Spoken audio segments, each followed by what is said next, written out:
bottom, but he lives broken-hearted Okay, for the rest Paula, of his set life. your, Oh, my mic? Are you ready? your timer? Okay, so. Hi, this is Paula Gloria, and this show is called Farther Down the Rabbit Hole. And for those of you who've been following the show, you know it's called that because after being in India for 4 years, coming home, I realized that I had interviews with people who were stars on the movie What the Bleep Do We Know?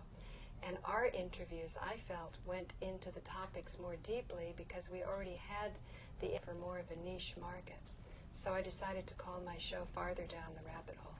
Subsequent to that, the sequel called itself, I think, Down the Rabbit Hole. Mm-hmm. So today I'm with a guest who I've been with and I've been honored to have been with many times in the past, and that's Dr. Miceal Ledwith. Thank you. Great to be here, Paula. Thank Yeah. you for having me. Thank you. Many years ago when we did an interview, I remember I had just been to the Ramtha School of Enlightenment, and I'd just been introduced to the whole concept of mind control through a guest that was speaking at the school, Kathy O'Brien. Oh, yes. Mm-hmm. And it was overwhelming to me, but the school was all about overcoming conditioning in your mind, overcoming limitations, overcoming voices. So all of a sudden, when you're fortified with knowledge like you're God, then this is laid on you, that there's such horrors possible. And that's really what inspired me eventually to go to India and to sort of search down for the power or for the ability to heal such things. And I remember on our first interview, you had said, when I brought this up, you know, you didn't say, oh, I'm on camera and I don't want to look like a lunatic for saying that this is possible. You said this is very much possible. And then you said, we all to some degree suffer from mind control. And perhaps you meant conditioning. You can elaborate on what you meant, but I certainly didn't understand it. As I'm starting to understand it more lately, even in the past few weeks, when I started to look into a certain aspect of an explanation of what happened to the World Trade Center, that even the quote-unquote cult of the 9/11 truth movement wouldn't look at, and that is directed energy weapons. Now, from two different sources, talk about synchronicity, and this will be the only New Age concept I'll bring up. Molly's father, when I was in Dayton, Ohio, thinking that we were going to do some work on the false science or the shaky science behind global warming, gave me an article from an Air Force publication about controlled effects. And you don't have to, I'm just basically showing this as a photocopy. And I went up to the library to get a hard copy and then photocopy, make a better copy. And in that excursion to the library, I found that not only did they not have the hard copy, when they went to the website that it mentions, this particular article wasn't in the archives. And even the librarians were becoming interested. Now, after that was from Molly's father. Then from my father, he sent, and he's not interested in this kind of thing, he sends me what eventually became 65 printed pages, again about mind control, and about a doctor named Jonathan D. Moreno, and his new book that's going to come out as an ethicist, talking about what the responsibility is of this kind of research that's going on. It involves Mike. Oh, could you open the door? Yeah. Or you maybe stop it if you can stop the camera. Stop the camera.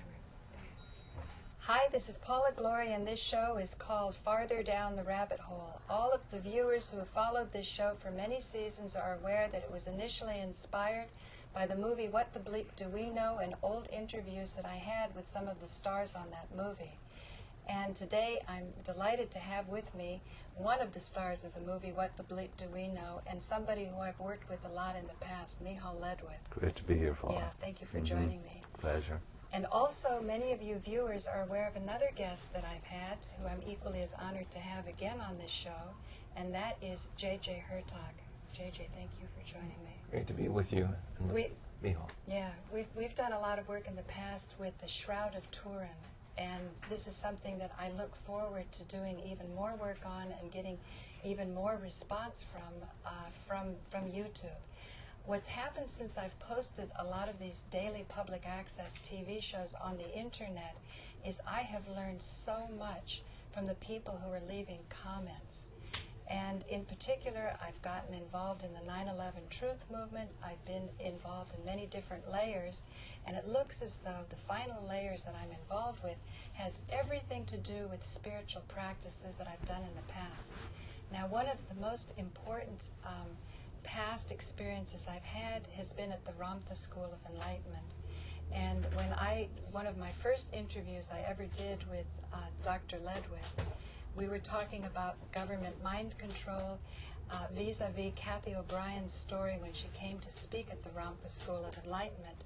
And I felt that was quite an initiation after getting a teaching that I am God, or that we create our reality. So if there were such beings in my reality that were suffering, I wanted to exert myself to discover whatever I needed to help this.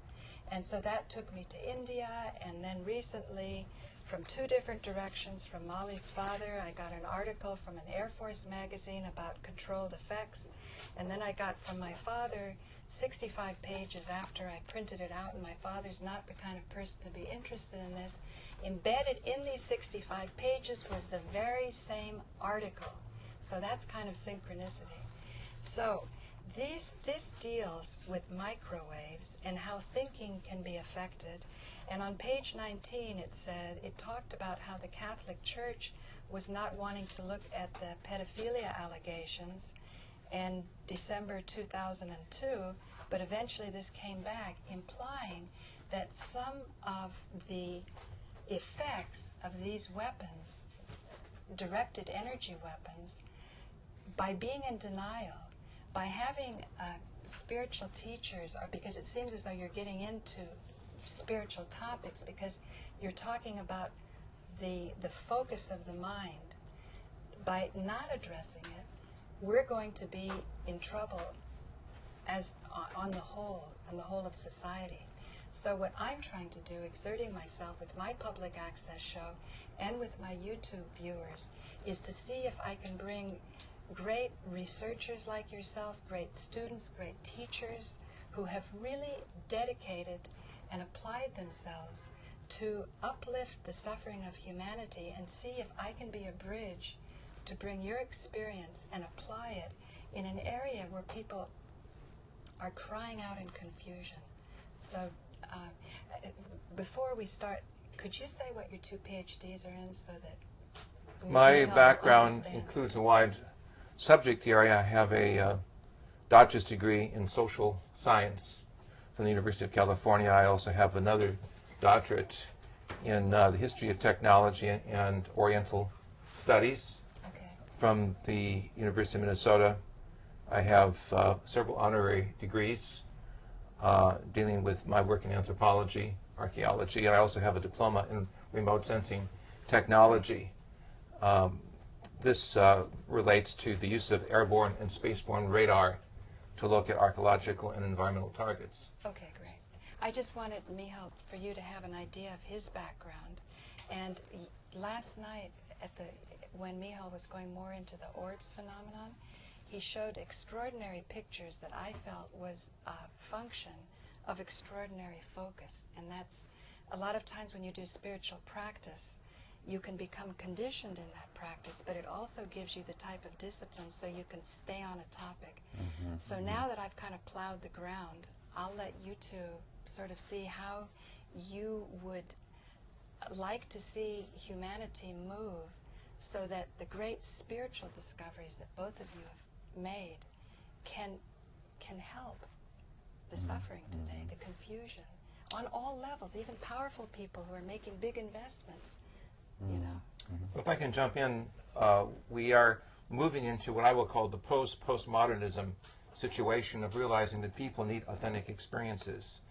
It is not really the game of religious window shopping, of just taking from the shelf ideas and doing, so we say, interesting cakewalk through the zodiac. It is not psychological symbolism, it is authentic discovery, self-discovery. Right. And your work in bringing together principled thinkers and activists across the horizon of the human experience is showing that in the first part of the 21st century, we realized that we can either accelerate the growth of humanity by seeing this greater synthesis, or we can continue to divide ourselves by the traditional divisions we have within ourselves, whether we go with that part of the mind that is logical and symbolic or that part of the mind that is multidimensional.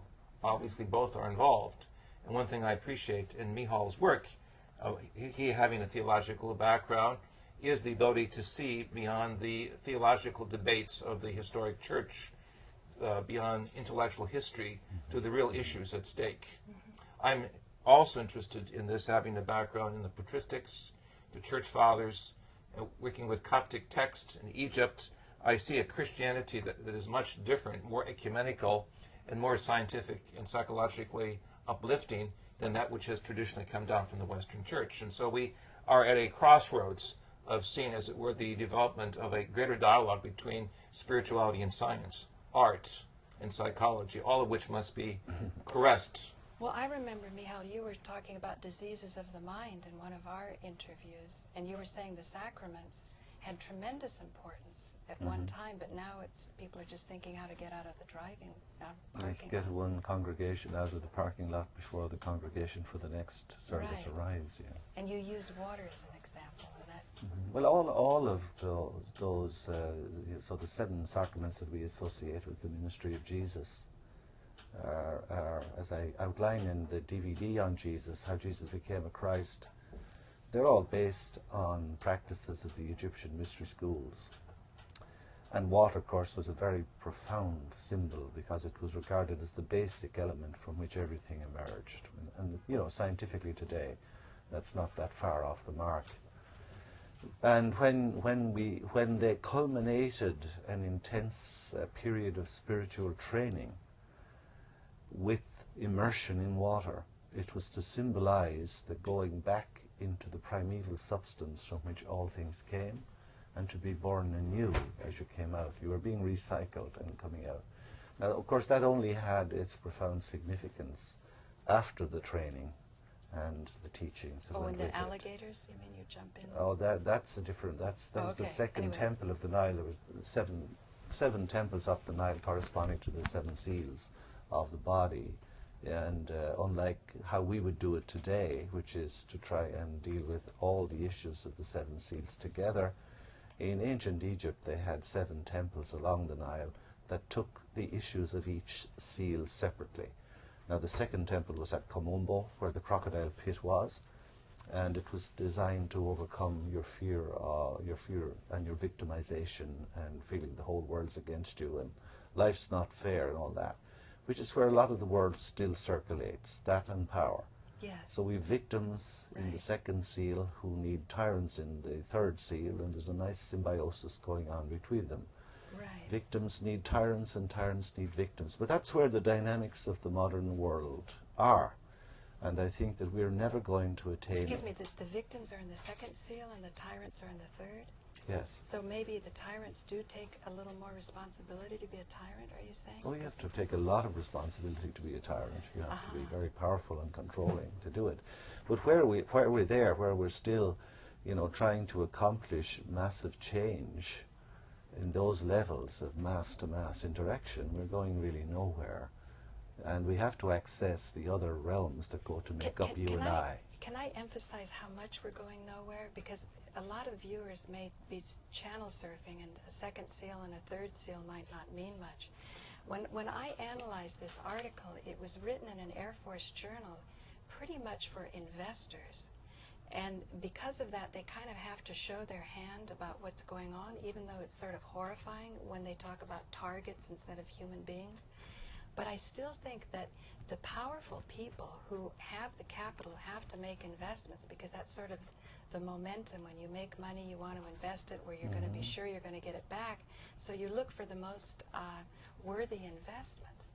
I think they're caught. I don't think this is something we should be afraid to address, but that if we could break it down, we can see its simple principles of self-image. If a wealthy person, he wants to make more so he has stature in his community. It could be that simple instead of evil reptilians or aliens coming. You know what I'm saying? Yes. So Yes. what would motivate a third person, a person in the third seal who's a tyrant, who has control over the victims in the second seal, to take the next step? Well, the next step, I assume, would be simply to acquire more power, whereas the next step that I would like to see happening would be to move out of that, Be the fourth seal. where this antithesis between the second and third, the victim-tyrant thing, would cease to have any influence. It's just an old game. It's tiring. Yeah, I don't it's know boring. anything about the technological things of doesn't mind matter. control, but I'm just saying I'm interested in the mind control, excuse me, JJ, for a moment, and the mind control that we exert on ourselves, Exactly. which is much more significant as far as I'm concerned. I'm approaching this from a complementary side. I was unaware of your background and experience. As you know, in my book, The Keys of Enoch, published in '73, I outlined the 7 temples along the Nile as representing the 7 seals or chakras mentioned in Coptic Christianity.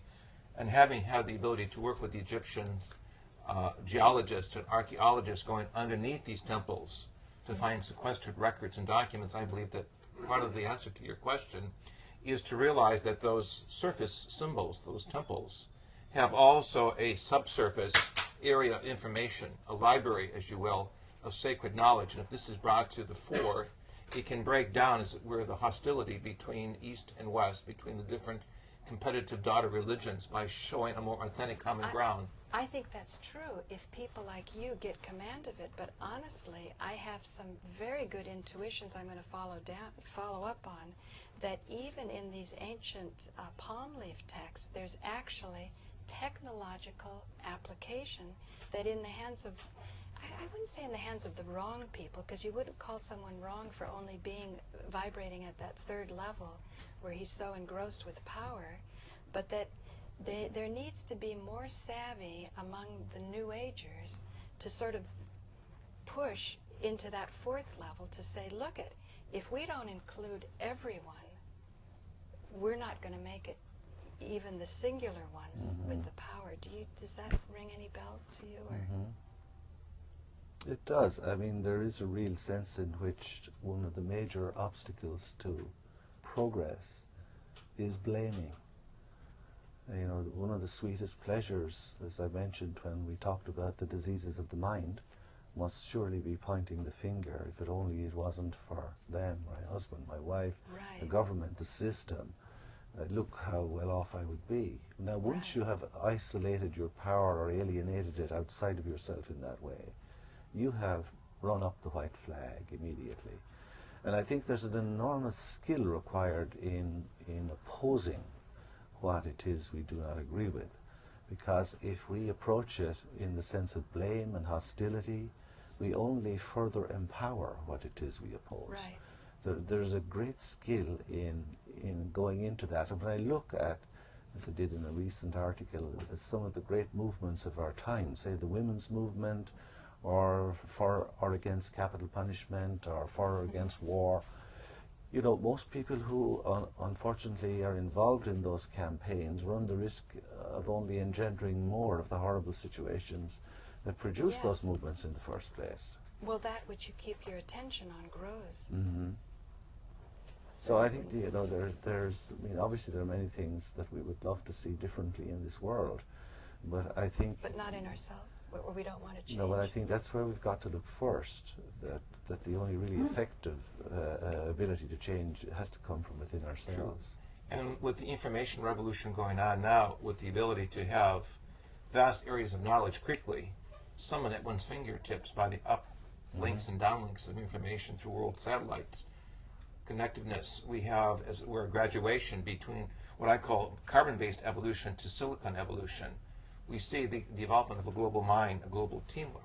That we can use these tools responsibly and take a great leap forward, or we can go back into the traditional hostilities and the dialectics of he said that she said that my religious authority or my philosophical database is better or superior. I think what you are hinting at is that we are seeing the development of a whole new dialogue, a whole new synthesis of seeing authentically for the first time in thousands of years what these ancient sacred areas are telling us. And the 1990s, my wife and I were privileged to be part of an archaeological team that used radar and used sound waves to find what was later called the tomb of Osiris, who represents for the Egyptian philosophy tradition the Lord who brings music to the planet, the Lord of the underworld, a Christ-like figure. And according to tradition, Hermetic, the finding of the tomb of Osiris heralds a new era. And I believe that is being advanced as we talk today with the new findings up and down the Nile, which I believe will show a more ancient history, a roadmap of how critical it is that the African heritage, the Eastern, Western, all converge more responsibly in seeing that we have a common ground, a much greater language, a divine spark of femininity, if you will, that is coming out of the tombs of the past.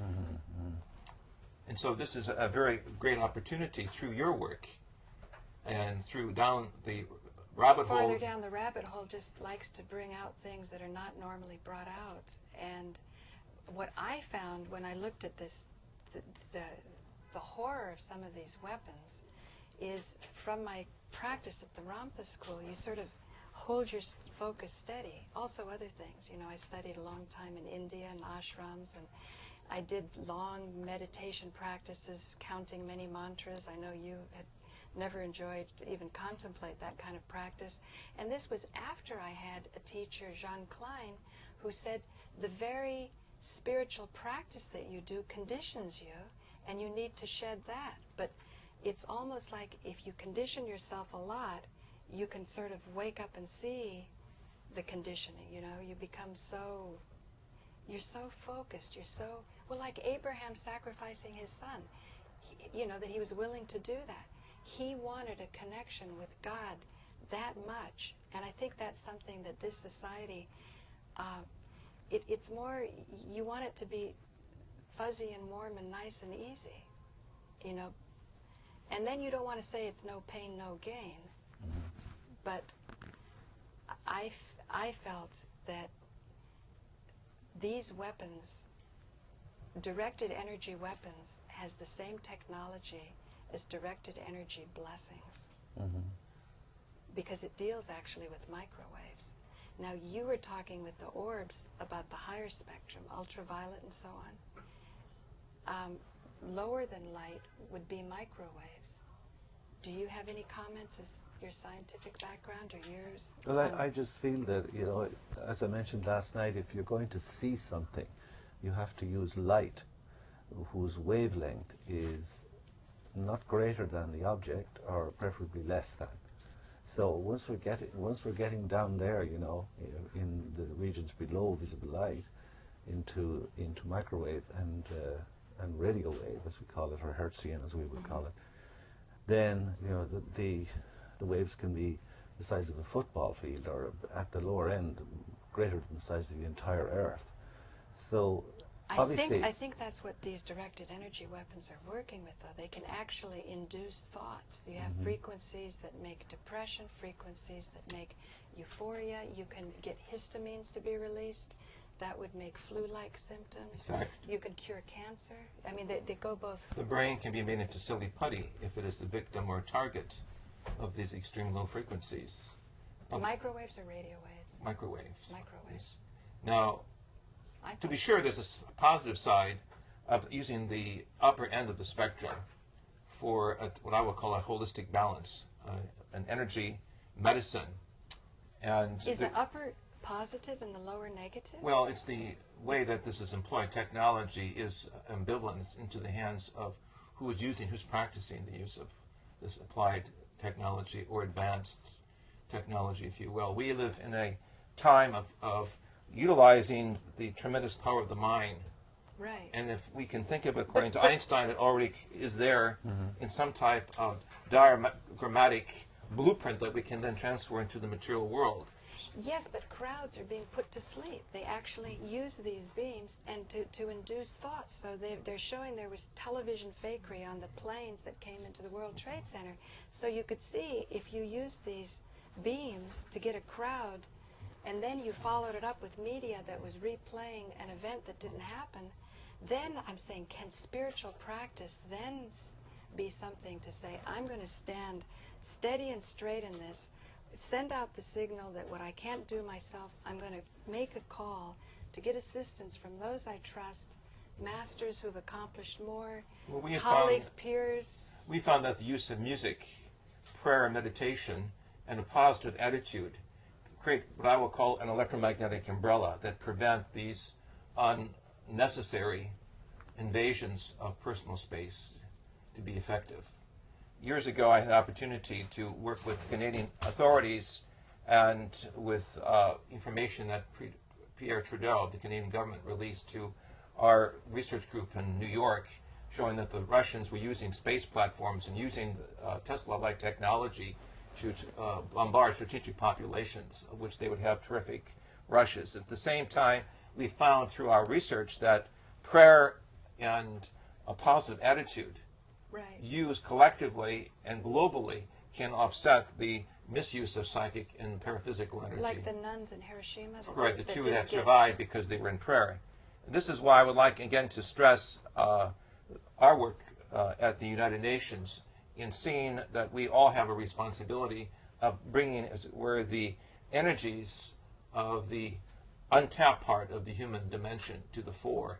And with the collective power of the mind, realize that we are a global village, we are a humanity finding a whole new direction of unity. And we must go beyond the old scripting of the Cold War that's being carried into the 21st century. And I have with me a rare picture from Egypt inside the ascending looks good there? Okay. ascending passage for those of you who have been in the Great Pyramid, where intoning ancient names of God in the Hebrew Aramaic, suddenly there was a terrific light flash, and the technicians with us were able to capture this event.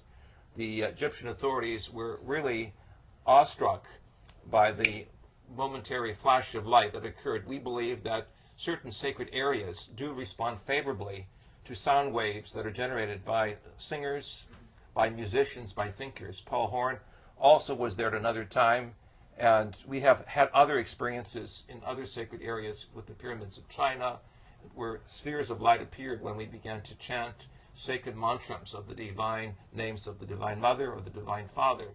In short, I'm telling you that we are moving into a whole new drama of recognizing that we as a human society are part of a much greater graduation of intelligence, and that we are being presented through the sound symbols that are being rediscovered with ancient sites, as well as through experiences that we're having with the crop circle phenomena and the orb phenomena, that there is what appears to be a higher language system that's unveiling itself. And if we can use this properly, responsibly, with music cues and with proper meditation attitudes, we can take this great leap and avoid the pitfalls of going back. It's hard to imagine that music could be used irresponsibly, but I'm wondering, when you were talking about the orbs being studied not by amateurs, but by more scientifically minded people, what would be your intuition or your guess about an orb, say, being a presence being generated by someone like you, if you were in a crowd that had these beams being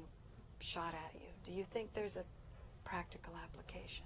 I don't know, but I think exactly what JJ said is the heart of the matter, that I don't know anything about these technologies or whether they're real or whether they're conspiracy theories gone wild. I just don't know.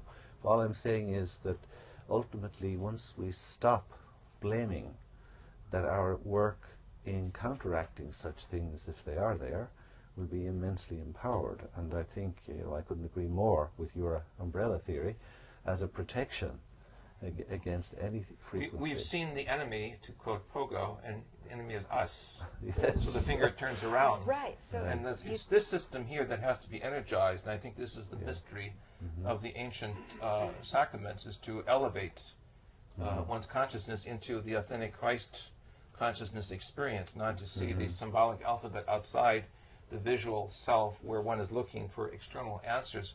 One has to be able to raise consciousness, sublimate energy, and creatively see the spark of life reflected from one's eyes into the eyes of all humanity. If one is to really see the joy and purpose of life. Otherwise, you're continually looking over your shoulder for the black bear or for the conspiracy cliche that's going to tip your psyche one way or the other. One has to go beyond this, and this is what I believe happens in sacred geometry. When you're in a sacred place, No. all sides of the equation are collapsed and a new reality appears. We have very little time left, but I know that in the future I would like to develop this more, because my feeling is in the same profound way that you talked about curing cancer, or saying that it's not the thought you have created your cancer that's going to cure the cancer, but it's actually bringing your awareness to vibrate at a level where there is that understanding. And I guess you say from these higher frequencies, what you said in a past interview, that all healing starts from the blue realm or the gold realm. What was it, how you said that? That's around this teaching, the blue realm, In the blue which realm. would be the ultraviolet frequency, In the ultraviolet. the terms we're speaking So we're, of. we're still talking about frequencies. There's a lot of power with frequencies. That is the nature of reality, is frequency. That's what divides one element of it from the other, and it's also what it constitutes it in its basic nature. So in conclusion, where do you see your orb work going? Well, what I would like to see happen is if we could access, much more sophisticated equipment, because I know the kind of apparatus that would enable us to accomplish much more than we're doing. As I said, at the moment I'm looking at videoing moving orbs, which unfortunately I wasn't able to get to transmit yesterday at the talk. Oh, well, we'll have to have you back again to do But that. I think there is equipment out there, very expensive equipment, which would take the study of orbs into the professional area. Now it's the amateur area, and that's the reverse of the way most science has happened. It always started with the professional and trickled down eventually to the grassroots. This time the grassroots started. I'm a grassroot, Right. and I hope we could take it in that direction. Well, if you first establish a need, I think we've, at least from my side, I've established a need for exploring your knowledge more deeply, both of you. So I want to thank both of you for joining me. This is Paula Gloria, and this has been an excursion farther down the rabbit hole.